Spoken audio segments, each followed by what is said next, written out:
السلام علیکم جی دا ویډیو ډیر اهمه او یو ضروری ویډیو ده. ویډیو به هم تر اخیره پورې ګورئ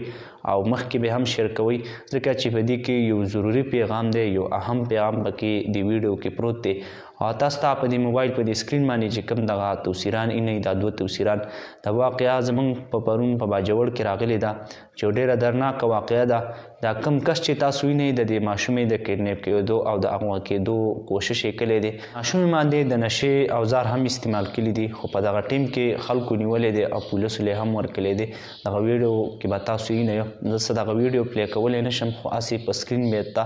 ښیمه چې دغه کس یې نیولی دی او پولیسو له ورکړی دی. د ویډیو کې ضروري پیغام دا دی چې یاره موږ هر سړی د دې نه خبر شو، که باجوړ والا دی که باجوړ نه بار دی، چې یاره دغه شانې قسم خلک راوتی دی د بنجاریتوب په جامه کې، د خیرمارتوب په جامه کې او دغه چې کوم دی د کوڅو کې ګرځي او چې کوم ټایمو ته داسې ټایم ته میلاو شي نو هغه چې کوم دی ماشومان اغوا کوي، پیل له نشه ورکوي، بیا یې څه کوي اغوا کوي. نو دا څومره واقعه ده چې یاره زموږ په دې باجوړ کې راله، دغه شانتې نور علاقو کې هم راغلې ده. خو خپل ځان د خپل ماشومانو حفاظت چې کوم دی هغه په خپله وکړي ځکه چې داسې قسمه خلک او کوم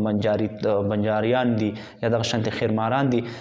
هغو زیات ښه خلک پکې هم وي چې یاره هغو د خپل د رزق د ګټلو دپاره راوتي وي، داسې څه دغه پکې نه وي که نه. زیات خلک پکې اوس دا راوتي دي چې یاره څوک بنجاریتوب کوي، څوک خیرمارتوب کوي، نو چې بیا ورته داسې ټایم ته میلاو شي نو داسې ماشومان وي نو هغه څه کوي اغوا کوي. نو د ټول نه مخکې موږ له پکار ده چې یاره موږ د دې مخنیوی وکړو، د داسې قسمه خلک په خپل علاقه کې په خپل کلي چمګاونډ کې پرېنږدو او چې داسې قسم چرتي لیدو یا بنجاري یا داسې نور خیرمار او په هغو باندې تاسو شک راتلو نو د هغه ښه پول انکوایري کوئ ځکه چې سار لا کو چرتې موږ سره دغه شانتي یا په کلي یا په چمګاونډ کې خدای دې نه کړي دغه شانتې واقعه راشي نو بیا هېڅ څه نه کېږي. خو د وخت نه موږ له ځان ښول پکار دی او د وخت نه موږ له چې کوم دی د دې مخنیوی چې کوم دی هغه کول پکار دی. د ویډیو کتلو ډېره زیاته مننه.